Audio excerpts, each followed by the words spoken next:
Welcome. We're looking now at Thomas Hobbes and his understanding of sovereign authority, human nature, the state, the purpose of government, and his role in really framing how the modern world has thought about the origin and nature and purpose of the state. But as always, we'll see how his view of the good for a human reflects his view of human nature, which then reflects his view of what is real. So we want to try to figure out, what does Thomas Hobbes think is good? What is our highest good? And what does that say about human nature? And he starts off this way just by saying the faculties of human nature may be reduced into four kinds. So it's like, okay, good. He's going to give us his view of human nature. Bodily strength, experience, reason, passion.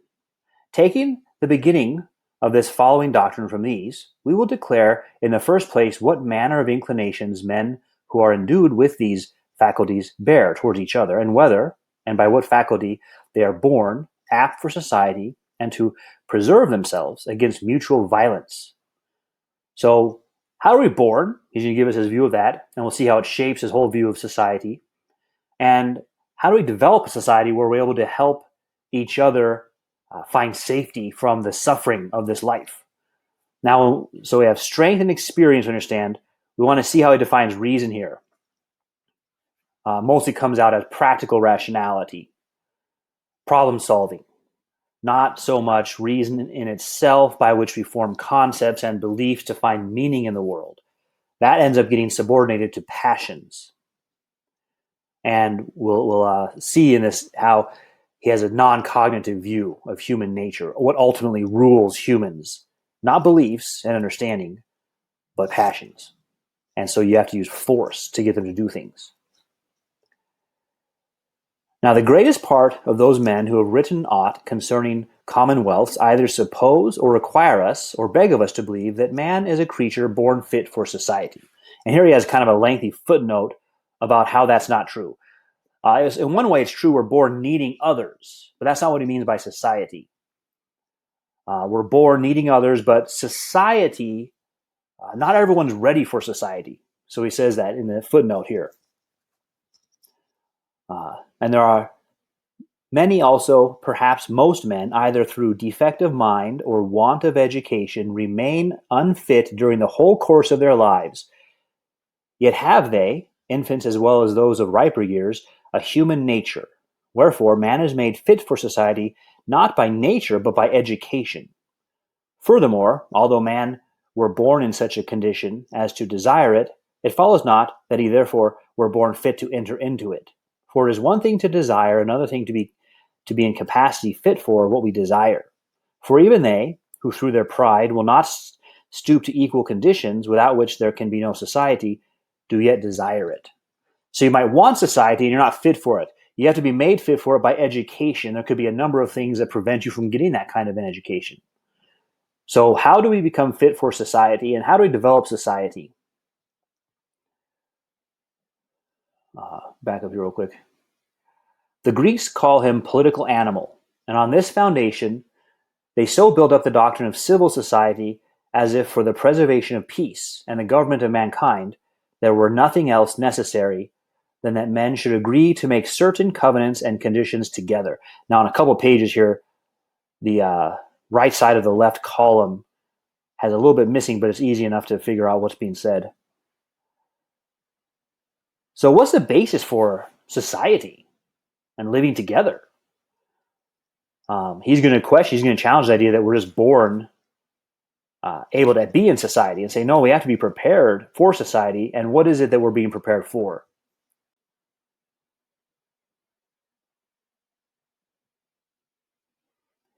So he says here, so clear is it by experience to all men who little more narrowly consider human affairs, that all free congress ariseth either from mutual poverty or from vainglory, whence the parties met, endeavoring carry with them either some benefit or to leave behind them some esteem and honor with those with whom they have been conversant. The same is also collected by reason out of the definitions themselves of will, good honor, profitable. For when we voluntarily contract society, in all manner of society, we look after the object of the will, that is, that which every one of those who gather together propounds to himself for good. All right, so the object of will is what we understand for ourselves to be good. And ultimately, human society, he's using a small group here where we meet with people, and what we want out of it is to get something or to be praised for vainglory. We want our will to be satisfied. So he's going to understand the human nature just in terms of the will, and what is good for a human is what they will. Now, the will, what you want, and how you act to get what you want, presupposes your understanding of the world. So what you want changes when your understanding changes. He's not going to analyze things at that level, though. It's just at the level of what is good is what you will. So he says that here. Now, whatsoever seems good is pleasant and relates either to the senses or the mind. But all the mind's pleasure is either glory, or to have a good opinion of oneself, or refers to glory in the end. The rest are sensual, or conducing to sensuality, which may be all comprehended under the word conveniences. So you either want glory, which is what the mind wants, or you want your senses, your pleasures for your senses, right? I can think about what those are, right? Food, lust, having housing, car, any of those things to please yourself. And ultimately, he might say those end up going for vainglory also. All society, he says, therefore, is either for gain or for glory. That is, not so much for loving of our fellows as for the love of ourselves. But no society can be great or lasting which begins from vainglory, because that glory is like honor if all men have it. No one has it. For they consist in comparison and precedence. Neither doth the society of others advance any whit the cause of the glorifying of myself, for every man must account himself such as he can make himself, without the help of others. So the whole purpose, think of his view of humans here. They want glory for themselves. They don't do things for their neighbor. If they do anything for their neighbor, it's only because they think it will come back on them and get them something. And that's the basis of all of human motivations and human thoughts. So that's why I called it at the beginning non-cognitive, is assessing human society and the human in terms of these wants we find ourselves with and satisfying those wants. So he continues, but though the benefits of this life may be much furthered by mutual help, so we mutually help each other because it helps me, since yet those may be better attained by the dominion than by the society of others. I hope nobody will doubt, but that men would much more greedily be carried by nature, if all fear were removed, to obtain dominion than to gain society. So humans want dominion, want power over others in order to get what they want, to have more of what they want. We must therefore resolve that the original of all great and lasting societies consisted not in the mutual good or goodwill that men had towards each other, but in the mutual fear they had for each other. So that line right there summarizes his view of how society forms. Not because we want to come together and help each other out, but because we're mutually afraid of each other and of the natural world, and we band together because we think I can get more out of life for myself by working together than I can just going it on my own. So the cause of mutual fear consists partly in the natural equality of men, partly in their mutual will of hurting, whence it comes to pass that we can neither expect from others nor promise to ourselves the least security. For if we look on men full grown and consider how brittle the frame of our human body is, which perishing, all its strength, vigor, and wisdom itself perish with it, and how easy a matter it is for the weakest man to kill the strongest, there is no reason why any man trusting to his own strength should conceive himself made by nature above others. They are equals who can do equal things one against the other. But they who can do the greatest, namely kill, can do equal things. All men therefore among themselves are by nature equal. The inequality we now discern hath its spring from the civil law. So humans by nature are equal. Any differences we have, say one's a little stronger than the other, but the other could still end up killing the stronger one. Any other differences are just due to society. Society invented differences like rich and poor. But by nature, we're all equal in the sense of the ability, interesting where he roots our equality, our ability to harm each other. And so he says, all men in the state of nature have a desire to and will to hurt, but not proceeding from the same cause, neither equally to be condemned. For one man, according to their natural equality which is among us, permits as much to others as he assumes to himself. So all men by nature have a desire to will and to hurt. So is that true? Again, he's presenting us with a view of human nature. We're going to critically examine it. We don't have to accept it and believe it just because he says it. Has that always been the way? Let's say currently everyone's like that. Was that the way they were originally? Were they made originally wanting to hurt each other? Or were they made originally good and something happened so that now they want to hurt each other? What does he mean by all men? And how could he possibly know this? Has he met all men? Has he gone around the world and met all men now? Well, that still wouldn't help because there's a lot of people who are dead who you've never met. And even if you read all the writings of everyone, not everyone wrote stuff down. So how do you know all men desire to hurt? And he talks about this here, the state of nature, which is an important part of modern political philosophy. The idea is that at one time, and this is before Darwin uses this kind of thinking for his theory. At one time, humans were just like the animals. They're just not living in society. They're just living in the wild, concerned about eating, reproducing, and fighting. And in that state of nature, they realize we can get more of what we want by banding together than by going on our own. And that's the beginning of society because of fear. Right up here. Society develops because we have that fear of the natural world and of each other. And so we make alliances that we call society the social contract. We make an agreement. Now, is that true? Were the original humans in that wild condition? Or were original humans made good and then fell into that kind of a condition and then society comes out of that? So what is the original state of humans? And he's just telling us, no, that was the state of nature and that's the place out of which society comes. And it's different than, incidentally, the Lockean view, John Locke coming after Hobbes. And Locke's view is more influential on the American Revolution. I don't know that Hobbes had a direct influence on the French Revolution, but he bears more similarity to Rousseau, who did have that kind of influence on the French Revolution. Different. So Locke and Rousseau, very different, and the American Revolution and the French Revolution, very different in their understanding of human nature. All right, so we're developing out of the state of nature due to fear.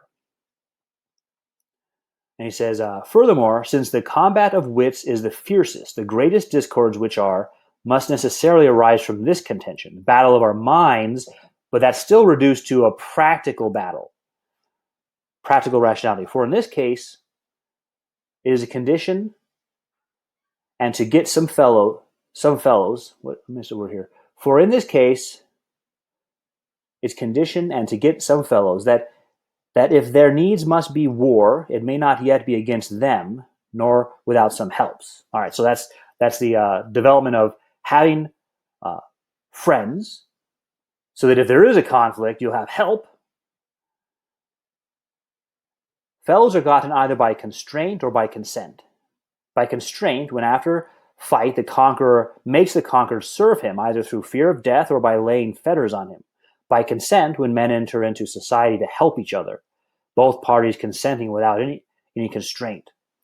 But the conqueror may by right compel the conquered, or the strongest the weaker, as a man in health may one that is sick, or he that is of ripe years a child, unless he will choose to die, to give caution to his future obedience. So all of society, friendship, having fellows that help you, reduces to the will to power. And he considers two here, but see how they both do. The conqueror conquers these others and makes them serve him. But even those who are entering into that relationship through consent, it's out of fear to have more safety, to get more of what I want. So he says that on the other side, nothing can be thought more absurd than by discharging whom you already have weak in your power, to make him at once both an enemy and a stronger one. For whence we may understand likewise as a corollary in the natural state of men. Again, he tells us to believe in this natural state of men. Why? When did that ever happen? That a sure and irresistible power confers the right of dominion and rule over those who cannot resist. So power and the will are the basic responses to fear, and especially the fear of death. So he says, yet cannot men expect any lasting preservation, continuing thus in the state of nature, that is, of war, by reason of that equality of power and other human faculties that are ended withal. Wherefore, to seek peace, where there is any hopes of obtaining it, and where there is none, to inquire out for auxiliaries of war, is the dictate of right reason. That is, the law of nature, as shall be shown in the next chapter. So what does he think is right reason? Well, again, that's practical rationality here. Practically speaking, to get your ends, your goals, it's better to have society than to be on your own. So he's reduced reason to practical reason, to the will, because that's how he understands human nature. And it goes the other way, right? His view of epistemology, how we know things, he's analyzing it in terms of passions, experiences, fears. That's the level of knowledge. And out of that comes his view of human nature. And he now is going to start speaking of the law of nature. What is this law of nature? All authors agree not concerning the definition of the natural law, notwithstanding, do very often make use of this term in their writings. So he's saying it's an ambiguous term. The method, therefore, wherein we begin from definitions and exclusions of all equivocation is only proper to them who leave no place for contrary disputes. What is this law of nature that he's going to tell us about? And so he says, and therefore it come to pass that whole bodies of people often do those things by general accord or contention, which those writers most willingly acknowledge to be against the law of nature. But since all do grant that is done by right, which is not done against reason, we ought to judge those actions only wrong, which are repugnant to right reason. That is, which contradict some certain truth collected by right reasoning from true principles. All right, so that gives us his definition of reasoning, right? You have certain principles, and you reason practical rationality from those. An action against that is wrong. So look at here in the beginning of the modern world, Hobbes' theory of reason, and how reason's been held up in modernity.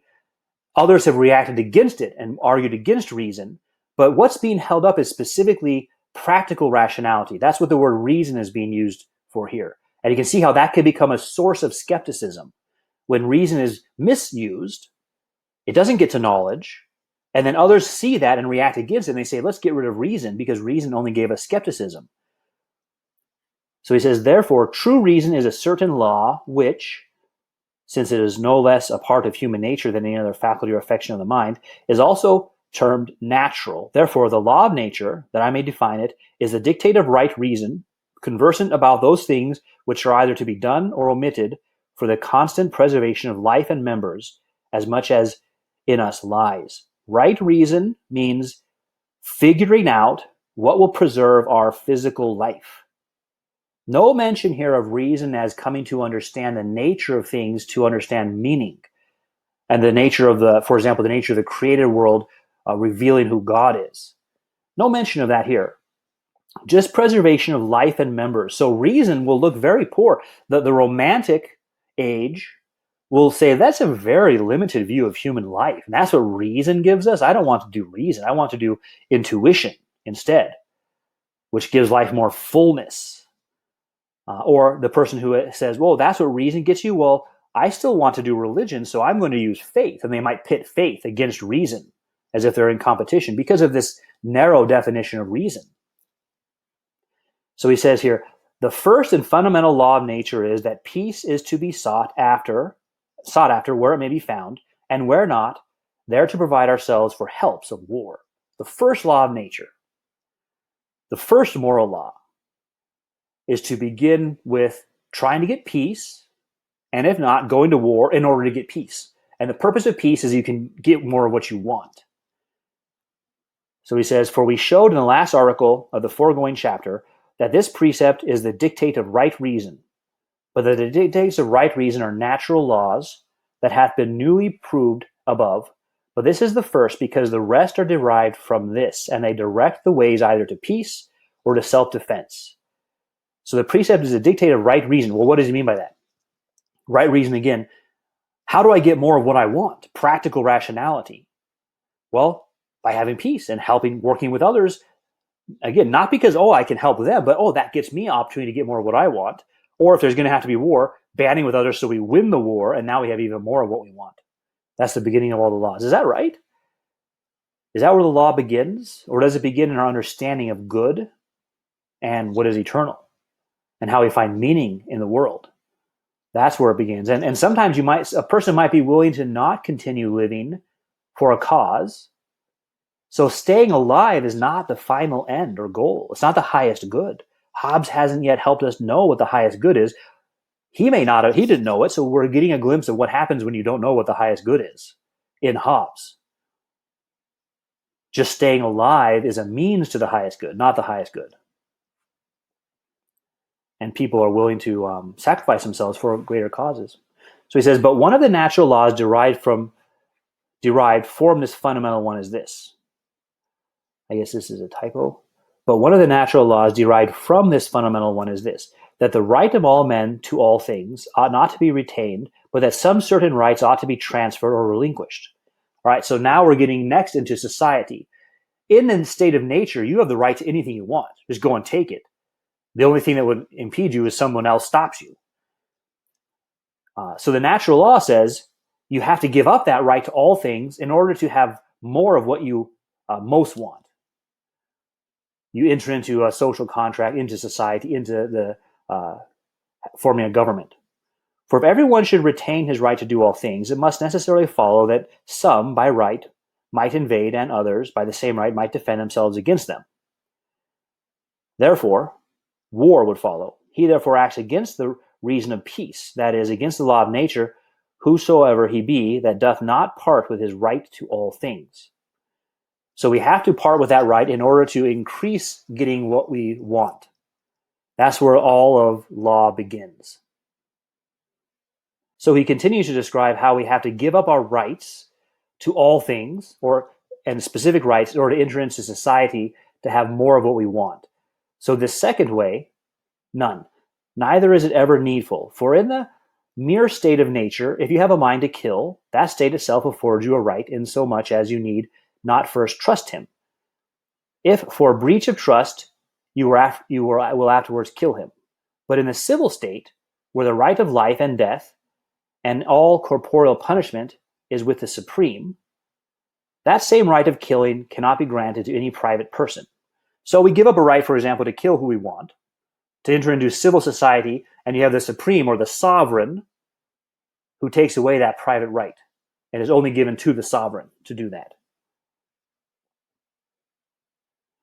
And he says, likewise, no man is tied by any compacts whatsoever to accuse himself or any other, by whose damage he is like to procure himself a bitter hate.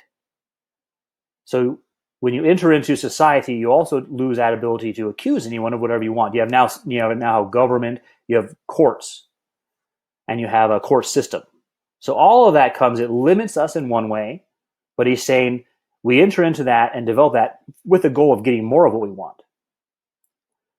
So he says, as it was necessary to the conservation of each man,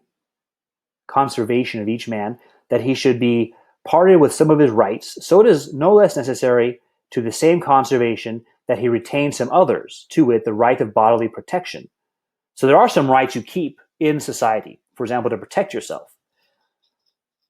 And he says the laws of nature are immutable and eternal. So it's interesting here, connecting up that first law he had of entering into peace. And these are eternal and immutable laws. What they forbid can never be lawful. What they command can never be unlawful. So acting against laws, notice how, though, again, his view of the laws of nature presupposes his view of human nature. So they're immutable because he thinks there's this human nature he's identified. And that view of human nature is reflective of his view of what is real and where humans came from, out of the state of nature, which is short, brutish, and nasty. And so we want to preserve our lives, continue our lives, so we enter into society. So he says, all writers do agree that the moral law or the natural law is the same with the moral. Let us see wherefore this is true. We must know, therefore, that good and evil are names given to things to signify the inclination or aversion of them by whom they were given. So he has a non-cognitive view of good and evil, meaning these are inclinations, intuitions that we have. And you say something's good or evil, so you say it's good so people want it, and evil so they don't want it. But it's not a real thing in the way, for example, well, I was going to say Aristotle, but Aristotle might say something similar in this sense that good is based on human nature. So that's coming out here as well. The good is based on human nature. So he says, but the inclinations of men are diverse according to their diverse constitutions, customs, opinions, as we may see in those things we apprehend by sense, as by tasting, touching, smelling, but much more in those who pertain to the common actions of life, where what this man commends, that is to say, calls good, the other undervalues as being evil. So people have different things they want because of their constitutions, different views of what is good. There is an agreed upon good. And whilst thus they do necessary, it is there should be discord and strife. They are therefore so long in the state of war as by reason of the diversity of the present appetites, they met good and evil by diverse measures.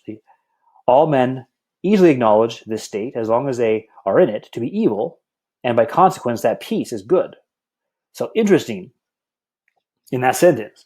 All men agree that peace is good, and the discord is bad, evil. But then he also wants to say we all have different intuitions and opinions about things. Couldn't there be someone who their intuition, their inclination is for that state of nature? So again, when he makes these all men statements, how does he know? Has he met everyone and asked them? How could you possibly know that? And then this contradicts what he says above here about good and evil. Although it's consistent with this in his saying it's an inclination. Good and evil are simply inclinations and things we label to say you should want this, it's good. But because men cannot put off this same irrational appetite whereby they greedily prefer the present good before the future, it happens that though all men do agree in the commendation of the foresaid virtues, yet they disregard or disagree still concerning their virtue, to wit, in which each of them doth consist. All right, so we have an irrational appetite in this sense, he thinks. Again, it's irrational against practical reasoning because we might want to spend $5 right now to get some ice cream, which is immediately gone, versus investing that $5 so that in 5 years you have $100, or whatever the interest rate is, right? Hopefully more or less. So you make these irrational choices for a present good. So that's his analysis of why people don't want virtue. Virtue is a long-term thing. You slowly cultivate and develop virtues, and they'll have future rewards for you. Whereas a vice you could have right now, and it makes you happy for a little bit. Is that why people do it? A lot of times when I talk to people about evil, that's their analysis also. And it's irrational in the practical rationality sense, but is it also irrational in another sense, which is you've misidentified the good in both cases. You're thinking if I develop virtue over time, I'll have more pleasure in 20 years, or I could do some vice now and have a little pleasure now. Both of those are irrational in the sense that pleasure is not the good. A little bit of pleasure now is not the good, and lots of pleasure later is not the good. So it's irrational for that reason. He doesn't get there. He simply keeps it at the level of irrational appetites. Analysis of humans in terms of appetites, non-cognitive view of the human.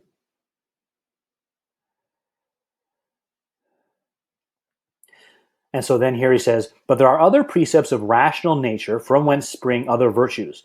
For temperance also is a precept of reason, because intemperance tends to sickness and death. So again, look at what he means by reason. And what are virtues? Practical rationality and virtues are those things that get me what I want, more of what I want. So virtues are a means to the good. The good for Hobbes is getting what you want. Pleasure, more pleasure, a hedonic view of the good. And temperance is more rational then because it gets you more of what you want. So that's a good question. Is that true though? What if what you want is a fast, passionate life, dead at 27, but you lived fast and passionately?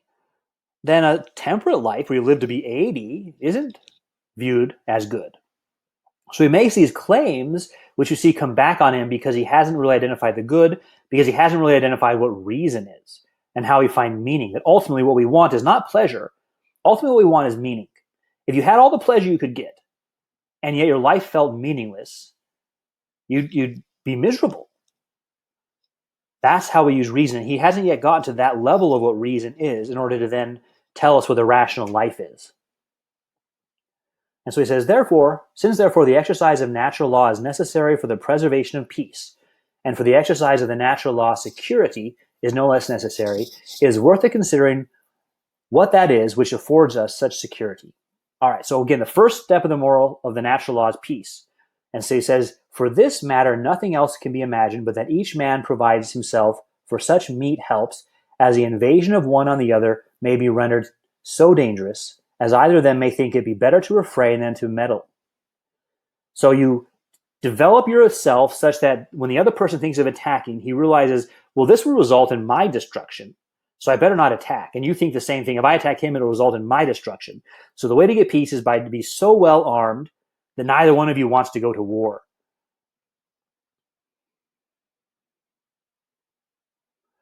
And since, therefore, the conspiring of many wills to the same end doth not suffice to preserve peace and to make a lasting defense, it is requisite that though all those necessary matters which concern peace and self-defense, there be but one will of all men. And this cannot be done unless every man will so subject his will to some other, to wit, either man or council, that whatsoever he will is in those things which are necessary to the common peace, it be received for the wills of all men in general, and of every one in particular. So how do we get into this situation? Well, there has to be a sovereign, and that sovereign's in charge of everyone else. They all give their will to that sovereign, so that instead of everyone having their own will and being in constant conflict, there can be unity and peace, which is that highest good. And think about that peace here, and this is why I mentioned earlier how he's similar to Rousseau, who talks about the general will. Here we have the general will in the sovereign, and the sovereign determines this. And later he'll speak about God, and his view of God is not theistic. It is not God the creator. It actually turned out to be kind of a materialist view of God. Hobbes is a materialist. Only the material world exists. But God is necessary because God is that sovereign whose command gives us the law. It's a divine command theory. The law is what it is simply because God wills it to be. It's not because God knows it's good or God is the determiner of the nature of things as creating them.